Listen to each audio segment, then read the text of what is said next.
Workshop चल रही है, कितने बच्चे इसमें पार्टिसिपेट किए और कितने टीचर इसमें पार्टिसिपेट किए?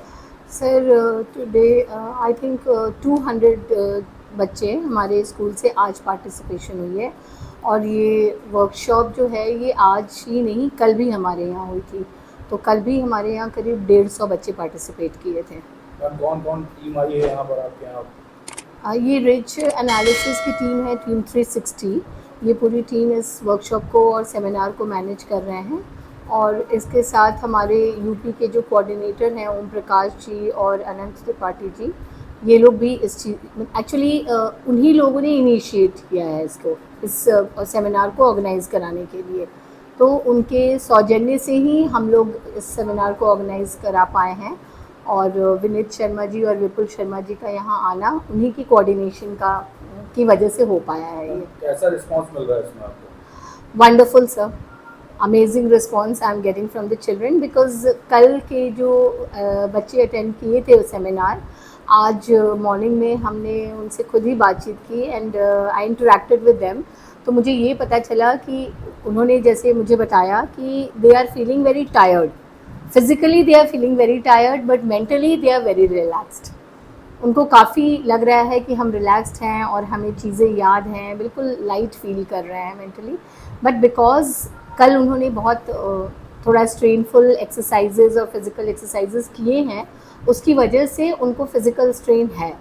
But they are very happy with it. और उनको कहीं ना कहीं लग रहा है कि जिन बच्चों को पढ़ने में मन नहीं लगता है, जिन बच्चों की कंसंट्रेशन नहीं है, तो कहीं ना कहीं दे आर फीलिंग कि उनको इससे अच्छी पॉजिटिव कुछ साइंस मिलेंगे और पॉजिटिव इफेक्ट होगा इसका। गवर्नमेंट नई शिक्षा नीति को लेकर बढ़ावा दे रहा है और कहीं ना कहीं नई शिक्षा नीति में इसको आप एक स्कूल के प्रिंसिपल हैं, उसके नाते हम बात करेंगे कि इस देश में क्योंकि कहीं ना कहीं एक एक्टिवनेसनेस बच्चों के अंदर एक्स्ट्रा कुछ क्वालिफिकेशन होनी चाहिए या कुछ एक्स्ट्रा होना चाहिए, उसको लेकर ये कितना इम्पोर्टेंट है? सर ये वाकई में बहुत ही इम्पॉर्टेंट है। और मुझे तो लगता है कि ये जो टीम 360 है, विपुल शर्मा जी और दोनों को, मतलब दे शुड मूव अहेड। मुझे तो लग रहा है कि आप लोगों को सेंट्रल गवर्नमेंट से टाई अप करना चाहिए कि ये एनईपी की पॉलिसीज़ जो करिकुलम एनईपी ने दिए हैं उसमें इसका इंट्रोडक्शन होना चाहिए। Because to be very frank, देखिए skill based learning NEP develop मतलब इंट्रोड्यूस कराना चाह रही है and we are focusing on that.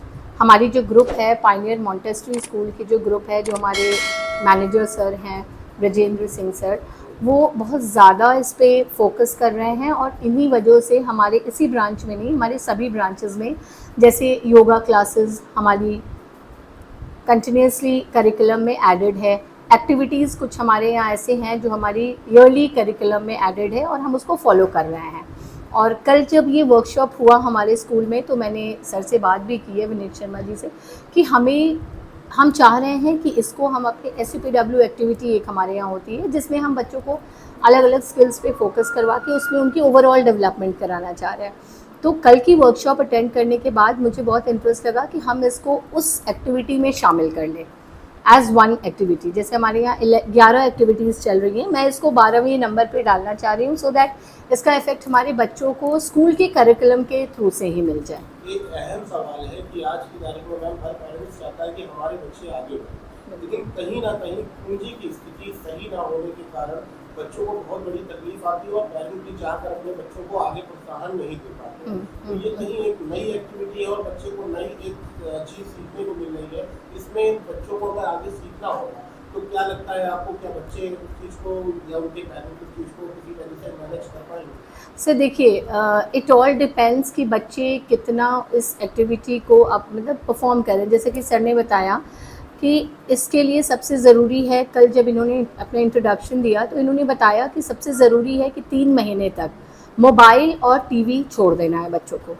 तो that is, I mean that should be a necessity now days for every child.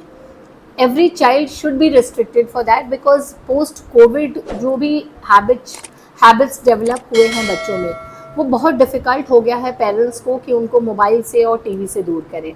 और इन exercise के बाद, इस 3 घंटे के सेमिनार के बाद, जब बच्चों ने फील किया कि हमें इसको छोड़ने से क्या बेनिफिट मिल सकती है, तो अभी तो मैं इस पे और स्टडी करूँगी बच्चों से because I keep a track कि 3 महीने वो क्या कर रहे हैं और 3 महीने में उनको क्या बेनिफिट्स हुए अगर वो मोबाइल और टीवी छोड़ दिए हैं तो।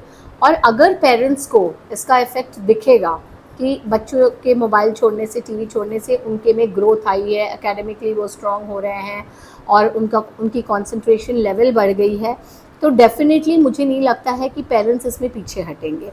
क्योंकि सर हमारे पास जब भी पीटीएम होता है तो हम हमेशा मतलब we have number of parents who come up to us sir, class teachers के पास, मेरे पास, कि मैम किसी तरह से पॉसिबल हो तो इनका मोबाइल और टीवी देखने की हैबिट आप छुड़ा दीजिए। तो this is really going to help them. इसी सवाल में एक सवाल ये है कि वर्कशॉप ये आपके यहाँ जो चल रही है इसको चलते हुए कितना टाइम हुआ है? ये कल से चल रहा है सर। तो मैम इसलिए जो कल से चल रही है, कल बच्चों ने किया है और आज बच्चों ने करा है जी। 24 आवर का डिफरेंट है। इस 24 आवर में आपको किसी भी बच्चे में कुछ बदलाव नजर आया? पूरा सर 24 आवर्स तो हुआ है, बट कल जो बच्चे ने किया था वो दूसरी बैच थी, तो कल की रिपोर्ट आज हमारे पास है। हमारे पास कुछ रिकॉर्डिंग्स भी हैं, मैं आप लोगों के साथ शेयर कर दूंगी। आप चाहें तो बता सकते हैं अपने मीडिया के थ्रू, सोशल मीडिया के थ्रू, कि बच्चों में कितना इफ़ेक्ट पड़ा है, बच्चे हमारे कितने खुश हैं इस चीज़ को लेके। So I have made the videos and I will definitely share it with you all.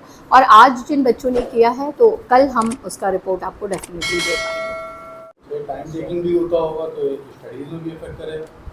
नहीं, टाइम टेकिंग सिर्फ Sunday it's not every day, once in a week. Sunday करेंगे तो संडे में स्कूल भी डिस्टर्ब नहीं होता, बच्चों को होमवर्क, ट्यूशन, कोई एक्टिविटी करनी है किसी में एंगेज, अब सिर्फ संडे कराते हैं। 2 या 2.5 घंटे की क्लास होती है, 2-2.5 घंटे में पूरा उसमें हाँ उसमें अपन पढ़ाते लिखाते कुछ नहीं है, सिर्फ एक्सरसाइज कराते हैं। तो ब्रेन की एक्सरसाइज है क्या वो 1 वीक पूरा कंफर्टेबल रहते हैं, क्योंकि इसके अंदर हम लोग कुछ म्यूज़िक भी सुनाते हैं। तो म्यूज़िक थेरेपी हफ्ते में 1 बार ही देनी होती है, बार देते नहीं है।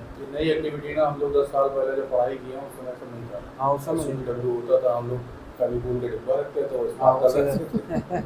वही होता था, हमने वही सर किया। ये एक बात बताइए, जैसे आपने कहा कि बच्चों को, देखिए मैं भूल गई मैं क्या पूछ रही थी आपसे। हाँ, music therapy. So you are telling music therapy, जैसे बहुत बच्चों की आदत होती है म्यूज़िक सुन के मैथ्स की कैलकुलेशन कर रहे करते हैं, हैं बैकग्राउंड में। तो हाउ इफेक्टिव, मतलब is it good for the children?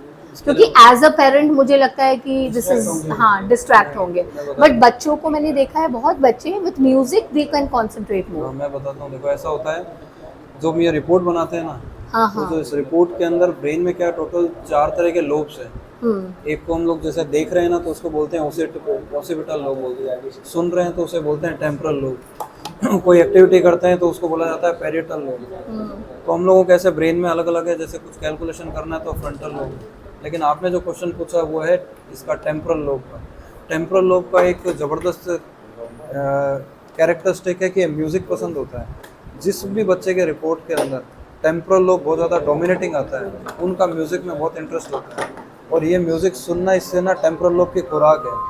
तो जब बच्चा पढ़ाई करता है और बैकग्राउंड में म्यूज़िक सुनता रहता है, तो म्यूज़िक, इंस्ट्रूमेंटल म्यूज़िक, इस वाले टेम्परल लोब को म्यूज़िक मिलता है, इसकी खुराक मिलती है और वो पूरे ब्रेन को कूल करता रहता है ये टेम्परल लोब। उससे उन्हें बहुत एनर्जेटिक फील होता है। जैसे कुछ लोग गाड़ी चलाते हैं तो म्यूज़िक सुनाते हैं तब उन्हें मज़ा आता है, और कुछ लोग जो डांस में हल्का सा गाना सुनते ही थिरकने लगते हैं, बहुत जल्दी है ना कूल फील करते हैं। तो जिन बच्चों के टेम्परल लोब डोमिनेटिंग है, केवल वही पढ़े। उस वक्त क्लास में भी बता रहे थे, जो मेलाटोनिन हार्मोन है, डोपामाइन और सेरोटोनिन हार्मोन, ये हैप्पी हार्मोन कहलाते हैं। तो जब इनका सीक्रेशन होता है ना, तो वो स्ट्रेस अपने आप रिलीज हो जाता है। तो जो आप कह रहे हो ना, पढ़ाई के दौरान दे फील मोर कंफर्टेबल, तो रीज़न ये है कि एक तरफ म्यूजिक चल रहा है तो उनका टेम्परल लोब और ज़्यादा एक्टिवेटेड कंडीशन में है, तो वो बजाय के डिस्ट्रैक्ट होने के और कंफर्टेबल होता है और ज़्यादा कंसंट्रेशन बढ़ता है। बट ये पर्सन टू पर्सन वरी करता है, किसी किसी को अलग तरह से होता है। बट मोर और लेस इन हार्मोन्स का काम है कि ये आपका डोपामाइन का लेवल बढ़ाएंगे, सेरोटोनिन और मेलाटोनिन का ये जैसे लेवल बढ़ेगा ना, तो वो स्ट्रेस जो है वो अपने आप रिलीज हो जाएगा और ज़्यादा कंसंट्रेट करेंगे, और ज़्यादा अच्छा है उनके लिए बेनिफिशियल। मिड ब्रेन एक्टिवेशन और जो रेज एनालिसिस के बारे में यहाँ पर जो आपकी जो वर्कशॉप चल रही है, इसके बारे में थोड़ा सा बताइए है क्या? मैं बोल हाँ अभी बताइए। ओके चलो बोल देता हूँ। देखिए, मिड ब्रेन एक्टिवेशन प्रोग्राम और जो रेज एनालिसिस है, दोनों के बारे में मैं हल्का सा ब्रीफ कर देता हूँ। एक्चुअली सबसे पहले जो किया जाता है कंसेप्ट, उसे बोलते हैं हम लोग रेज एनालिसिस। तो रेज एनालिसिस ये एक अमेरिका का कंसेप्ट है, इसलिए इसका पूरा नाम है अमेरिकन रेज एनालिसिस। ये फिंगरप्रिंट बेस्ड कंसेप्ट है। इसमें बच्चों के हम लोग फिंगरप्रिंट लेते हैं, एक अंगुली के 3 प्रिंट लेंगे, हाथ में टोटल 10 उंगलियां हैं तो 30 फिंगरप्रिंट कैप्चर किए जाते हैं। उन फिंगरप्रिंट को कैप्चर करके हम कैलिफोर्निया, यूएसए या ऑस्ट्रेलिया या दुबई 3 जगहों पे हम भेजते हैं। वहाँ से 3 दिन के अंदर एक रिपोर्ट जनरेट होकर आती है, जिस रिपोर्ट के अंदर बच्चों का पूरा स्ट्रेंथ और वीकनेसेस दिया हुआ आता है। जैसे बच्चों का लेफ्ट और राइट ब्रेन, हर किसी इंसान के 2 तरह के ब्रेन है, लेफ्ट और राइट, तो दोनों तरह के ब्रेन दिए हुए आएंगे। बच्चों का ब्रेन का पूरा स्ट्रक्चर दिया हुआ आता है कि किस बच्चे का ब्रेन का कौन सा पार्ट सबसे ज़्यादा डोमिनेटिंग है, लेफ्ट वाला या राइट वाला। अब जिन बच्चों का लेफ्ट वाला ब्रेन बहुत ज़्यादा डोमिनेटिंग होता है वो बच्चे पढ़ाई करके ही अपनी ज़िंदगी में आगे बढ़ते हैं, क्योंकि ये वाला ब्रेन लॉजिक लगाने के लिए, तर्क लगाने के लिए रिस्पॉन्सिबल है। लेकिन किसी का राइट वाला ब्रेन ज़्यादा डोमिनेटिंग है तो हो सकता है बच्चे पढ़ाई में स्लो रहें, लेकिन क्रिएटिव काम, leadership quality, management, administration, computer, acting, sports सब में माहिर होंगे। अब डॉक्टर्स और साइंटिस्ट का ऐसा रिसर्च है कि हमारे दोनों ब्रेन के बीच में 7% से ज़्यादा फर्क नहीं होना चाहिए। वो अपने को इस रिपोर्ट से आइडिया लगता है, अगर फर्क होता भी है तो कोई बीमारी नहीं है, लेकिन दोनों ब्रेन बैलेंस स्थिति में है या नहीं वो रिपोर्ट में आएगा। इसके साथ साथ एक चीज़ और पता लगती है भाई, किसी का लेफ्ट वाला ब्रेन ज़्यादा डोमिनेटिंग है तो बच्चे 3 तरह से पढ़ाई करते हैं। या तो उन्हें देखा हुआ याद रहता है, स्कूल में मैडम ने क्या पढ़ाया, बोर्ड पे देखा हुआ बहुत लंबे टाइम तक याद रखेंगे। सुना हुआ याद रख लेते हैं कुछ बच्चे, जिनका सुनकर याद रहता है, कुछ बच्चे हैं जो लिख लिख के याद करेंगे। अब तीनों में से सुनना, देखना, लिखना, तीनों में से कौन सा लर्निंग पैटर्न उस बच्चे का बहुत स्ट्रॉन्ग है, जो माँ के पेट से क्वालिटी लेकर पैदा हुआ है, वो इस रिपोर्ट से अपने को आइडिया लगता है। उसके अकॉर्डिंग अगर हम बच्चों को बताएं कि आपको इस लर्निंग पैटर्न से पढ़ाई करनी चाहिए, तो इसका चमत्कार ये है कि 2 घंटे में याद करने वाले क्वेश्चन के आंसर को बच्चा आधे घंटे में याद करता है, लंबे टाइम तक याद रख पाता है। उसके अलावा रिपोर्ट में स्ट्रेंथ और वीकनेसेस भी दी हुई आती है कि बच्चा अकेला रहना पसंद करता है या लोगों के साथ मिक्सअप हो जाता है। इसका लॉजिकल पावर बहुत अच्छा है, ये इसको देखा हुआ याद रहता है। ये घर के काम में बहुत आलस करता है या बाहर के काम में आलस करता है। इसकी लैंग्वेज में कैसी पकड़ है, Hindi, English, Sanskrit, foreign language, या म्यूजिक में कितना इंटरेस्ट है, नेचर के प्रति कितना लगाव है, या क्वेश्चन के आंसर मीनिंगफुल फॉर्मेट में ड्रॉ करके याद करना पसंद करते हैं। जो भी होता है ब्रेन की टेंडेंसी और रिपोर्ट में दी हुई आती है। उसके अलावा रिपोर्ट में 4 तरह के पिलर दिए आते हैं, जो जिसके कारण पेरेंट इस टेस्ट को कराना पसंद करते हैं कि रिपोर्ट में अपने को आइडिया लग जाता है कि बच्चे का IQ लेवल पढ़ाई के अलावा अदर एक्टिविटी में इसकी कैचिंग पावर कैसी है, इमोशनली कितना स्ट्रॉन्ग है। मम्मी पापा ने डांट दिया, टीचर ने डांट दिया तो बच्चा बात को मन में रखता है, रोने लग जाता है, रोता नहीं है, गुस्सा करता है, रूम बंद कर लेता है, सुसाइड करने के विचार दिमाग में आते हैं। अगर ऐसा कुछ भी है तो रिपोर्ट में आता है, न केवल आता है बल्कि इसकी रेमेडीज दी हुई आएगी। क्रिएटिविटी क्वेश्चन आएगा, बच्चा कितना रचनात्मक है, उसका स्पिरिचुअल लेवल कैसा है, लीडरशिप क्वालिटी कैसी है, या एडवर्सिटी क्वेश्चन जो अक्सर हम बच्चों में देखते हैं और आपने भी अनुभव किया होगा कभी कि बच्चे एग्जाम में पूरी तैयारी करते हैं लेकिन एग्जाम नजदीक आने पे घबराना, पैनिक करना, डर जाना, बीमार हो जाना, स्टेज पे जाने से डरना, एग्जाम में क्वेश्चन देखा आंसर ही दिमाग से स्किप हो गया, भूल गए, ब्लैंक हो गए, पूरा नहीं लिख पा रहे हैं, घर में कोई विपरीत परिस्थिति हुई तो पहले डिप्रेशन में चले जाएंगे, घबरा जाएंगे। ऐसा कुछ भी है तो रिपोर्ट में आएगा। न केवल आएगा बल्कि इसकी रेमेडीज भी दी हुई आती है जिसके अकॉर्डिंग हम बच्चों को गाइड करते हैं। ओवरऑल रिपोर्ट की पूरी स्ट्रेंथ और वीकनेसेस के आधार पर करियर दिए हुए आते हैं कि बच्चों को किस फील्ड में डाला जाए जिसमें ये सबसे ज़्यादा एक्सेल कर सकते हैं। जैसे एग्जाम्पल के लिए बताऊँ आपको, किसी को इंजीनियरिंग करनी है, रिपोर्ट में आया इंजीनियरिंग वाला बच्चा है तो इंजीनियरिंग में बहुत वाइड है, किस में करना है, इलेक्ट्रॉनिक में करेगा, मैकेनिक में करेगा, साउंड इंजीनियर बनेगा, सॉफ्टवेयर इंजीनियर बनेगा, पर्टिकुलर जो स्ट्रेंथ वो लेकर पैदा हुआ है उस फील्ड में डालें तो बहुत ज़बरदस्त कर सकता है। एक और एक एग्जांपल दूंगा जो अक्सर आपने कभी सुना होगा, हम लोग बोलते हैं बच्चे को, यार हमारे बच्चे को MBA कराना है, और MBA बहुत सारे हैं HR का भी MBA है, फाइनेंस का भी है, टूरिज्म का भी है, मटेरियल का भी है, मार्केटिंग का भी है, बहुत सारे हैं। एक्चुअल में कराना किस में? रिपोर्ट बताती है हमारे को कि जो बच्चा चुप रहता है, इंट्रापर्सनल है, उसके लिए फाइनेंस का ही MBA बेस्ट है। चुप रह के बंद कमरे की नौकरी है फाइनेंस की, एक जगह बैठ के कर सकता है, लेकिन गलती से उसे करा दिया जाता है मार्केटिंग का, देखा देखी, मार्केटिंग का कर ले, HR का कर ले, तो वो अपनी स्ट्रेंथ के विपरीत चला जाता है, जिसके कारण क्या है, उस बच्चे की वो प्रॉपर पोटेंशियल सामने आता नहीं है। अब सर ने जैसा पूछा मिड ब्रेन का, वो मैं आपको बताना चाहूँगा।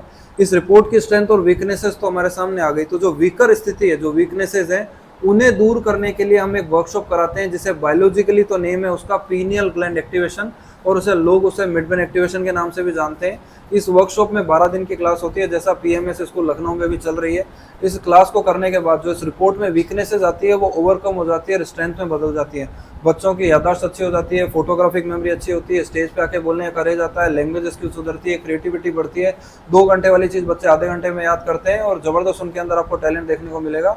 तो ये मिड ब्रेन और जिसे पीनियल ग्लैंड बोलते हैं और ये जो रिज एनालिसिस है, इन दोनों के बारे में मैंने आपको बताया। अभी तक की कितने वर्कशॉप आप करवा चुके हैं, कितने स्कूल्स में कितने बच्चों से इंटरेक्ट हो चुके हैं? अभी तक सर हम लोगों को हो गया है 11 साल करते हुए, हमने 450 से ज़्यादा स्कूलें करी है। पूरे इंडिया के अंदर लगभग 750 सेंटर है, और इंडिया के बाहर बात किया जाए तो 12 देशों के अंदर हम लोग करते आ रहे हैं। अगर अवेयरनेस की बात करें तो लगभग 10 लाख से ज़्यादा बच्चों को अवेयरनेस दे चुके हैं प्रोग्राम की, लेकिन कराए अभी तक जिन बच्चों ने एनरोल किया इस प्रोग्राम को सीखा है वो 3 से 5 लाख के आसपास बच्चे हैं जो ये प्रॉपर इसका बेनिफिट उठा चुके हैं। इवन इस चीज़ को मेरे बोलने से मत जानिए, हमारे YouTube चैनल पर लगभग 1750 वीडियोज़ हैं जो ये बयां करते हैं कि इतनी सारे स्कूलों में हम कर रहे हैं, पेरेंट्स के फीडबैक उसमें स्कूल प्रिंसिपल के, डायरेक्टर्स के, मिनिस्टर्स के, IAS ऑफिसर्स के बहुत सारे हम लोगों ने उनमें डाल रखे हैं ताकि पेरेंट्स जो अवेयर हो सकें कि बच्चों को क्या बेनिफिट होता है इस प्रोग्राम से। अच्छा, आपकी इस वर्कशॉप की बात कर ले या बाहर से बात करें तो लोग आपसे जुड़ना चाहते हैं। बिल्कुल।